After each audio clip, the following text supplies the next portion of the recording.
actually, my mom is last. I'll read her email, which is very short.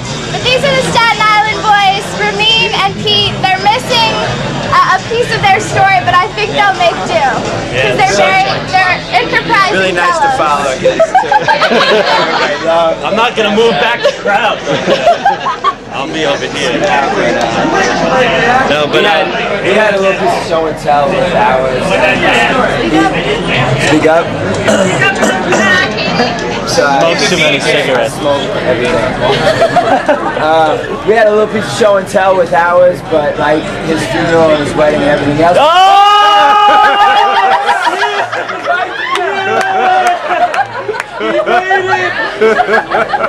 Wow.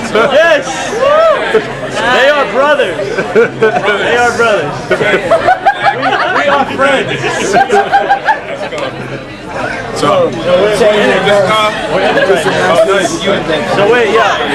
we're from Staten Island. He's not. He's from Brooklyn. So he's cooler than us. And you know, they let us off the island today. They only let a few hundred a day. But we were lucky. We were first in line at the boat. They picked people. And we got off. So now our boy Steve here he's out of work right now, but he's got the potential to make. He always tells us, if you talk to him, he's like. Everything that Bill Gates thought of, he thought of before that. He's like a computer whiz, but it just didn't work out. And now he's looking for jobs where he's going to get paid millions of dollars, but right now he's totally unemployed. He's broke as fuck. So we support him. But he's also the type that shows up at a bar, everybody's like, yeah, cheering for Steve, and he's like, shots of Jameson for the whole bar, and then it's like he does his, and it's like, we're pulling our way. We love him. He's a secret agent. But he came into some problems.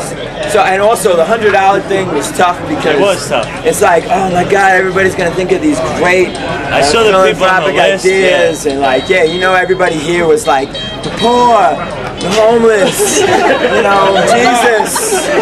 My mom was like, I'm not gonna go there. And there's the pressure to you gotta be funny, you gotta be smart. Yeah, but and then, have to be so giving. But then if everybody's hard to please. But then if you're funny, you're like, oh, is that self-serving? Because I'm being funny? Like, is that for me? We juggle with these. So, in reality, though, we didn't think of this until this night happened a couple nights ago. It kind of fell on our lap. The ideas were too big for $100, but so anyway, do you want to tell the story? No, so we're at this place, Le Souk. It's on have you been there, Lower East Side? It's like on 4th Street and B.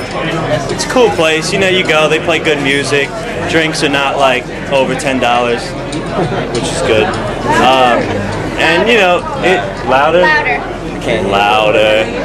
And so we're there, and everyone puts their jackets on the chairs. Because that's just what you do. It's cold, and you have a jacket, so you put it on the chair. And the bouncers come around, and they're like, you can't put your jacket on the chair. So we're like, all right, well, what do you want us to do with it? They're like, well, you better do something with it. Put it in coat check, or we're going to take it. So like, all right, well, what are you going to do with it? Well, we'll put it in coat check. All right. So we're like, fuck that. Put it in coat check. So we kind of left. Some people, like, I took mine. I put it in coat check because I spoke to the person. Steve didn't. Nobody told him about that rule.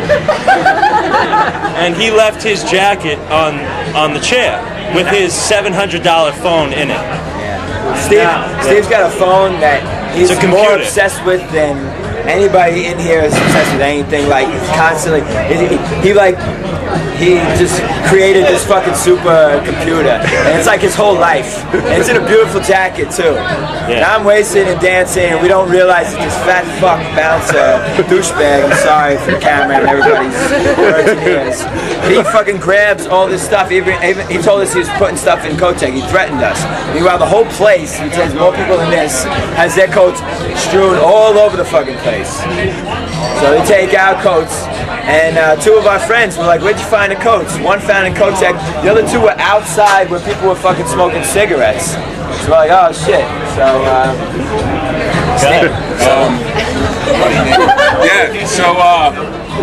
Yeah, basically, my jacket was nowhere to be found with my phone in it, and my girlfriend and I were hunting like all around the place looking for my jacket. The bouncer says it's in coat check. We put it down there. Don't worry about it.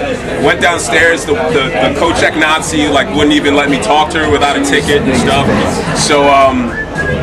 They're basically saying, you know, if it's such a priceless phone, why would you put it in your jacket? And it's not our responsibility. We have tons of signs, and I'm trying to tell them as soon as you pick up my jacket and sort of try and relocate it based on bullshit rules, then it becomes your responsibility. And yeah, basically. So like, if the bouncer takes your coat, they assume responsibility for it. No, right? That's what we think. That's what we. That's what we're going on. So Steve and I went back to the souk the other night and tried to plead our case. They were just assholes. Complete assholes. Total assholes. The owner was like, "Oh, you want to talk to my lawyer? I got a car. Yeah, I love to talk to lawyers. Come on, talk to my lawyer."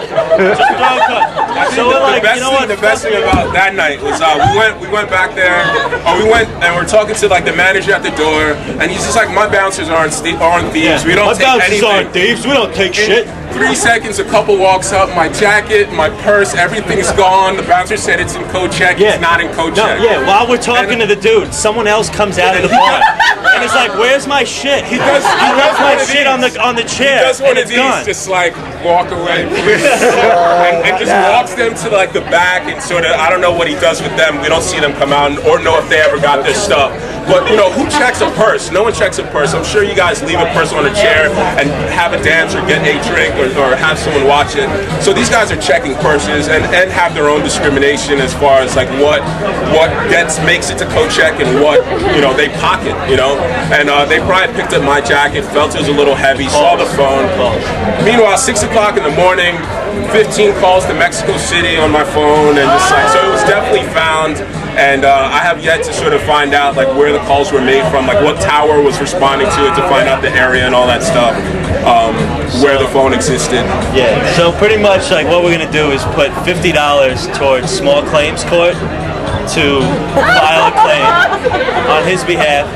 Another $15 will be towards tracing. You can like do, what is $15? You can do a background check on any number that was called, and like it was a Bronx number that was called like 6 or 7 times. So we'll go to like where the call was made to and be like, "Who's your boy? Who's your fucking boy who called you?" And then like the rest we're gonna. And then the rest we're gonna. No, I think we're gonna make T-shirts that say like "fuck the souk, they steal" or something.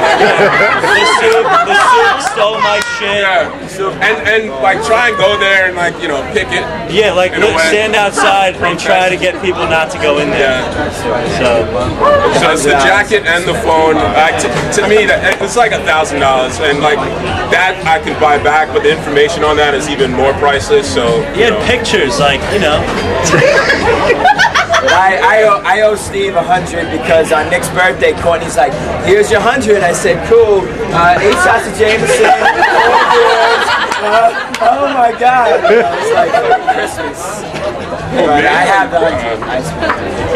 I have it though. It's a banger. So it's a good man. It's going to Steve and Johnson.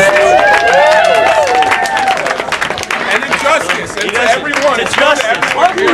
To New York places for being too swanky for their own good. Stealing your shit.